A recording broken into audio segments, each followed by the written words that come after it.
रसिक हो, लावणी म्हटलं की डोळ्यासमोर उभी राहते ती नऊवारी साडी, कपाळावरची चंद्रकोर आणि नाकातली नथ.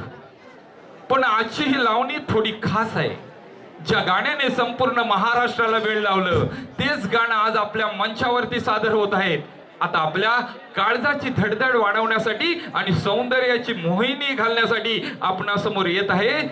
चला तर मग शिट्ट्या आणि टाळ्यांचा गजरात स्वागत करूया या नखरे लावणीचं. मला प्रीतीच्या झुल्यात झुलवा 2 मिनिटं सादर करीत आहे श्रीराम सदाशिव वंजारे महाविद्यालयाची लांजेची ही नृत्यांगना. स्टार्ट.